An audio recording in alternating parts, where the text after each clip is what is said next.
One vehicle is a rising symbol of African innovation.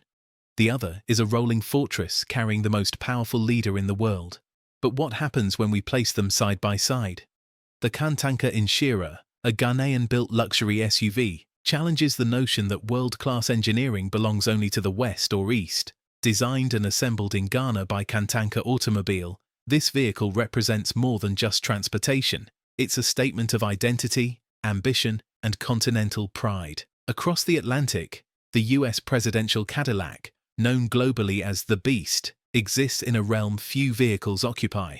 Built for survival, this custom machine is a technological marvel and a national asset designed to withstand biological attacks, bombs, and bullets. It doesn't just transport the president, it shields him from the unthinkable. But beneath the surface, these two vehicles tell deeper stories, one of rising power and the other of entrenched dominance. This is not a typical car comparison. It's a clash of narratives, cultures, intentions, and visions of the future. Design. At first glance, the Kantanka Nyira impresses with its bold grille, high ground clearance, and refined LED accents.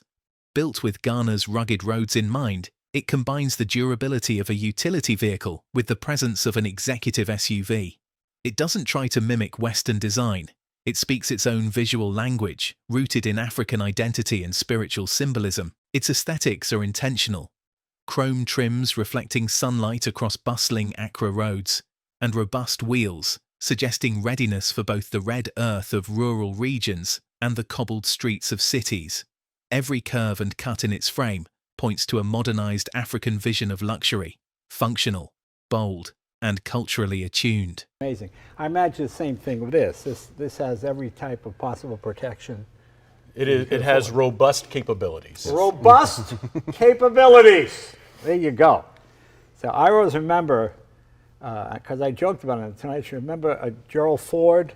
He was in a presidential motorcade, and a 16-year-old kid ran into the limo. Do you guys remember that? I wasn't around for that one. That's So a little bit before our time. And I just made me imagine you're that father. The Beast, however, wasn't sculpted with beauty in mind. Its thick, boxy lines scream intimidation, with armor so thick that each door weighs as much as a cabin door on a Boeing 757. It's built not to look good, but to survive anything. Its tinted bulletproof windows and hidden compartments make it as secretive as it is secure. Despite wearing Cadillac's badge, it bears little resemblance to anything in a showroom. Prestige versus preparedness. Inside the Nyira, passengers are treated to leather seats, wood grain finishes, ambient lighting, and modern infotainment systems. Designed for Ghana's elite and government officials, the cabin balances comfort with status. It's not just an SUV, it's a rolling VIP suite. There are options for onboard entertainment, cooled cup holders, and even a local navigation system with traditional language settings. For a Ghanaian entrepreneur or politician, it's more than a vehicle. It's a mobile office and status marker. By contrast, the interior of the Beast remains largely a mystery. What little we know comes from leaked images and testimony from former Secret Service members. It contains encrypted satellite communication systems, a direct line to the Pentagon, and even a refrigerated compartment with the president's blood type. While it likely has premium finishes, every detail inside serves one purpose: keep the commander-in-chief alive. Performance. Under the hood, the Kantanka Nyira is believed to house a 3.5-litre V6 engine, producing approximately 250 to 280 horsepower. With four-wheel drive and high torque, it's tailored to navigate both urban traffic and rural landscapes. Its engineering reflects the balance needed in Ghanaian mobility, from paved highways to red dust trails.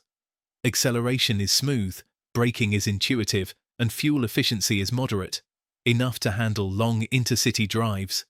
The Beast, however, trades agility for brute force.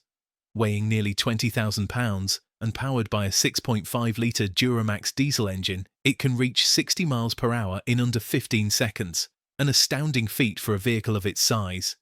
Built on a heavy-duty truck chassis, it's less of a car and more of a mobile defense unit. Its reinforced steel frame can ram through barricades and escape high-threat zones.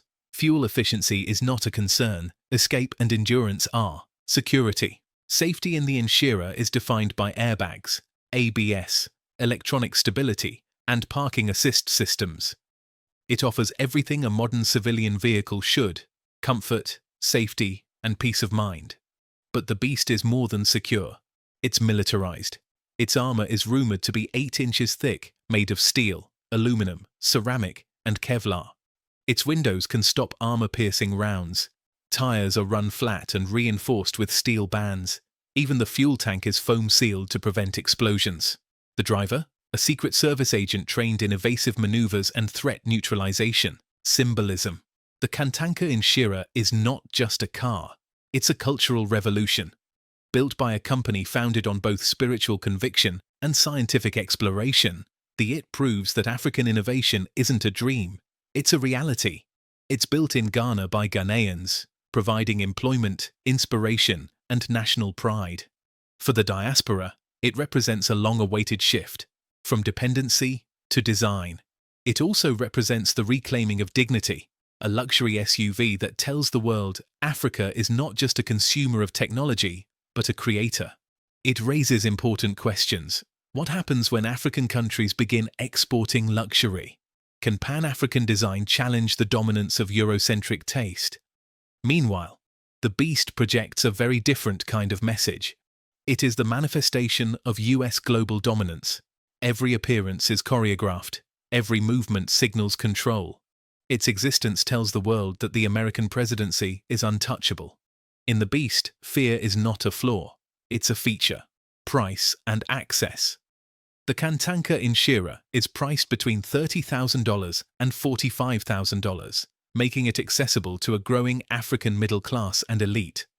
For a nation striving to support its own industries, this price point is more than fair. It's strategic. It invites local buyers to support continental growth. The Beast, however, has no price tag because it's not for sale. Built under strict government contracts, it's estimated to cost $1.5 million or more, and that's before factoring in the cost of its decoy fleet and operational support. It is a one-of-one vehicle, reserved for one man, under one flag. Final reflection. So, what do we make of this comparison? The Kantanka Nyira and the Beast aren't rivals. They exist in different spheres, born of different needs, and built for entirely different missions. But when compared, they tell us something powerful. The Nyira shows us what a nation with vision and faith can build when it believes in itself. The Beast reminds us of what a superpower must build when it believes it has everything to lose. In an alternate world, perhaps both types of vehicles could coexist, one to inspire, one to defend, one to rise, one to reign, and perhaps, in this contrast, we see not just the vehicles, but the future each one is driving toward. Would the US president ever ride in a Kantanka Nyira if he visited Ghana? Probably not today. But imagine the symbolism if he did. What if a global superpower chose to recognize an African-built machine, not out of necessity, but respect? What if future African heads of state began choosing Kantanka for diplomatic processions? What if African-built vehicles began arriving in showrooms across Europe or the US? What if the West one day saw Ghana not just as a market, but as a manufacturer? After all, symbols matter, and sometimes the most powerful thing you can do is sit in someone else's seat. So next time you see the Beast thunder through a foreign capital or the Nyira glide through a Ghanaian street, remember, both are telling stories, one about protection, one about possibility. The question isn't which one is better, the question is, which future do you believe in?